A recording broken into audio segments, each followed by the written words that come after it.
In fiscal year 2011, producing a U.S. penny cost the mint 2.41 cents. Producing a nickel cost over 11 cents. The copper and nickel required to manufacture these coins hold an intrinsic commodity value that strictly outpaces their legal face value.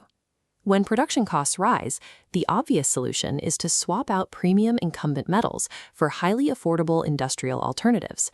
Base metals like steel, bare zinc, and aluminum cost pennies on the pound.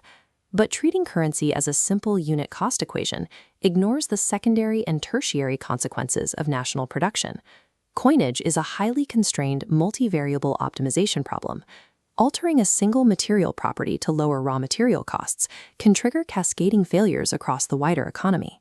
To address the mint's financial deficit, Congress passed Public Law 111-302, forcing the research and development of low-cost metallic alternatives.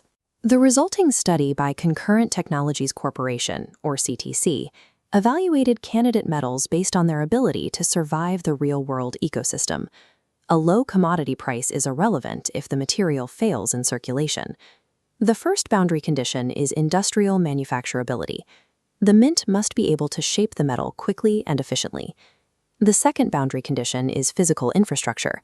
The new metal must interact seamlessly with the mechanical logic of deployed hardware. The third boundary condition is security. The architecture of the metal must actively defeat counterfeiting.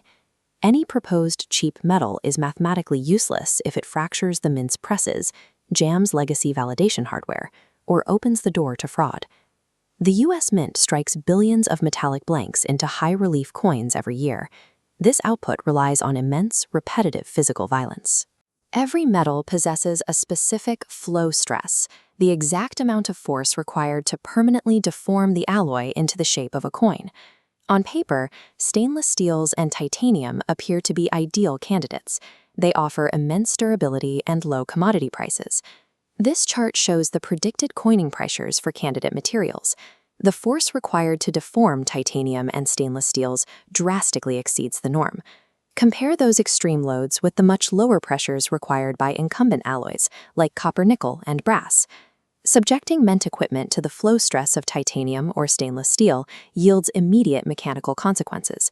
Tooling fractures under the load, dies wear out at an accelerated rate, and the production line halts. The theoretical savings gained by purchasing cheap raw material are instantly erased by the exorbitant capital costs of replacing shattered dies and enduring continuous downtime. If a metal clears the mint's production floor, it immediately encounters the private sector's automated validation ecosystem, vending machines, transit systems, and commercial sorters. Aluminum is a logical alternative. It is highly conductive, cheap, and has a very low flow stress, solving the manufacturing problem completely. But when an aluminum coin enters legacy hardware, its radically lower density causes a mechanical failure.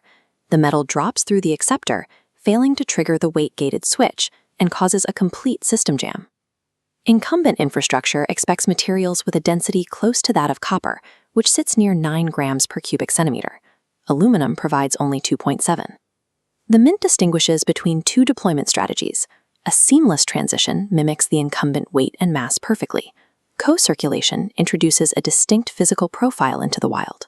Forcing co-circulation requires the private sector to recalibrate or replace millions of mechanical components and optical sensors, carrying hundreds of millions in one-time upgrade costs. Selecting an ultra-light metal acts as a massive hidden tax on the commercial sector, shifting the U.S. Mint's financial burden directly onto the public. This leaves one final theoretical solution: utilizing a cheap, heavy core like steel or zinc and electroplating it with a microscopic layer of copper or nickel. Plating reduces material costs by 50%. It works well enough for low-value pennies, but it is strictly forbidden for higher denominations like quarters. Modern sensors validate coins by reading their electromagnetic signature, or EMS. This invisible measurement checks the electrical signal strength and decay rate of the alloy. As the coin passes, the sensor's induced magnetic field penetrates the surface layer down into the core, plotting a specific signal decay rate curve on the validation graph.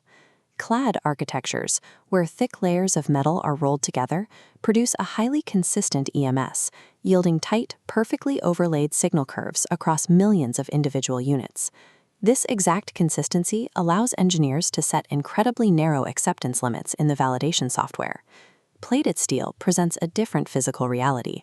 Microscopic variations in plating thickness from coin to coin cause the EMS readings to scatter wildly. To prevent vending machines from rejecting valid plated coins, the acceptance tolerances must be drastically widened. Widening those EMS tolerances creates a massive mathematical blind spot, allowing worthless counterfeit slugs to register as valid currency. Substituting thick cladding for cheap electroplating trades marginal material savings for a systemic counterfeiting vulnerability. Applying these three rigid boundary conditions clarifies the CTC's final real-world recommendations to the mint. The report advised keeping the penny exactly the same. Leaving the zinc core bare causes rapid corrosion, and shifting to steel breaks the EMS infrastructure. For the 5-cent and $quarter coins, the recommendation was to advance specific, newly developed copper-based alloys, uncladed 31157 and 669Z clad C110. These specific alloys survived the testing gauntlet because they achieve seamless integration. They perfectly mimic the flow stress, density, and electromagnetic signature of the incumbent coins.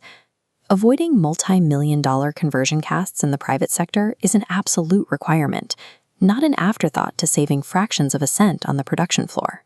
Systems engineering proves that a material is only viable if it survives the entirety of the ecosystem it inhabits.